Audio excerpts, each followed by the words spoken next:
है। आइए अब मौनी अमावस्या व्रत की कथा सुन लेते हैं।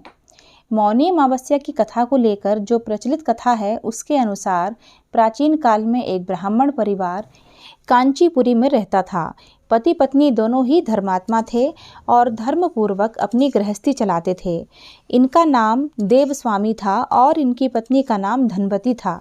इनके 7 पुत्र और एक मात्र पुत्री थी जिसका नाम गुणवती था। जब गुणवती सयानी हुई तो देवस्वामी से धनवती ने कहा कि पुत्री के विवाह के लिए अब वर देखना चाहिए। ब्राह्मण ने अपने छोटे पुत्र को बहन गुणवती की कुंडली दी और कहा कि ज्योतिषी से इनकी कुंडली दिखवा लाओ, जिससे गुणवती के विवाह की बात आगे चले। ज्योतिषी को कन्या की कुंडली दिखाई। उसने बताया कि विवाह होते ही कन्या विधवा हो जाएगी। ज्योतिषी की यह बात जब ब्राह्मण परिवार को मालूम हुई तो वह बहुत दुखी हो गए और इसका उपाय पूछा। ज्योतिषी ने बताया कि हे ब्राह्मण, सिंघल द्वीप में एक पतिव्रता महिला रहती है जिसका नाम सोमा धोबिन है। यदि कन्या की शादी से पहले सोमा आपके घर आकर पूजन करे और अपना आशीर्वाद दे दे तो यह दोष दूर हो जाएगा। ब्राह्मण ने अपनी पुत्री गुणवती को अपने सबसे छोटे पुत्र के साथ सिंघल द्वीप भेज दिया। दोनों भाई बहन सागर किनारे पहुंचकर उसे पार करने के बारे में विचार करने लगे। जब समुद्र को पार करने का कोई रास्ता नहीं मिला तो दोनों भूखे प्यासे एक पीपल वृक्ष के नीचे आराम करने लगे। पेड़ पर घोंसले में एक गिद्ध का परिवार रहता था।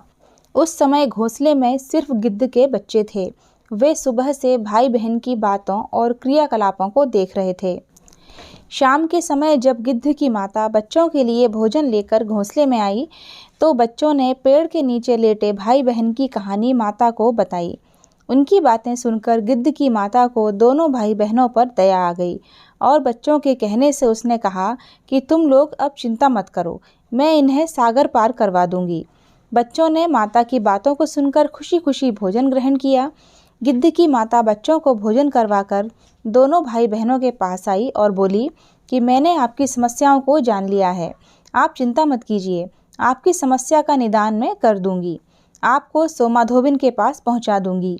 गिद्ध की बातों को सुनकर दोनों भाई बहनों का मन आनंदित हो गया और उन्होंने वन में मौजूद कंदमूल को खाकर रात काट ली। सुबह होते ही गिद्ध ने दोनों भाई बहनों को समुद्र पार करवा दिया और सिंघल द्वीप में सोमाधोबिन के घर पहुंचा दिया। गुणवती सोमाधोबिन के घर के पास छुपकर रहने लगी। हर दिन सुबह होने से पहले ही गुणवती सोमा का घर लीप दिया करती थी। एक दिन सोमा ने अपनी बहुओं से पूछा कि प्रतिदिन सुबह हमारा घर कौन लीपता है। बहुओं ने प्रशंसा के लोभ से कहा कि हमारे अलावा यह काम और कौन करेगा।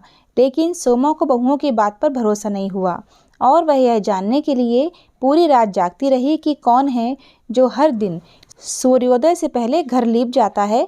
सोमाधोबिन ने देखा कि एक कन्या उसके आंगन में आई और आंगन लीपने लगी। सोमा गुणवती के पास आई और उससे पूछने लगी कि तुम कौन हो और हर सुबह मेरे आंगन को लीपकर चली जाती हो। गुणवती ने तब अपना सारा हाल सोमा से कह डाला। गुणवती के बातों को सुनकर सोमा ने कहा कि तुम्हारे सुहाग के लिए मैं तुम्हारे साथ चलूंगी। सोमा ने ब्राह्मण के घर आकर पूजन किया, लेकिन विधि का विधान कौन टाल सकता है। गुणवती का विवाह होते ही उसके पति की मृत्यु हो गई। तब सोमा ने अपने सभी पुण्य गुणवती को दान कर दिए। सोमा के पुण्य से गुणवती का पति जीवित हो गया, लेकिन पुण्यों की कमी से सोमा के पति और बेटे की मृत्यु हो गई। लेकिन सोमा ने अपना घर छोड़ने से पहले बहुओं से कह दिया था कि मेरे घर लौटने से पहले अगर मेरे पति और बेटों को कुछ होता है तो उनके शरीर को संभाल कर रखना।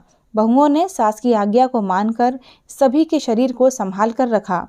उधर सोमा ने सिंघल द्वीप लौटते हुए रास्ते में पीपल के वृक्ष की छाया में विष्णु जी की पूजा कर 108 बार पीपल की परिक्रमा की।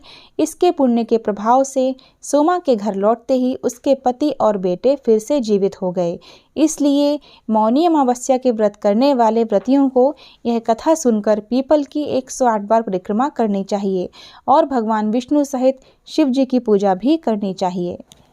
कथा समाप्त हुई दोस्तों। वीडियो अगर आपको पसंद आया है, यूज़फुल लगा है तो चैनल को सब्सक्राइब किए बिना बिल्कुल मत जाइएगा और वीडियो को लाइक करने के साथ साथ दूसरों के साथ शेयर ज़रूर कीजिएगा।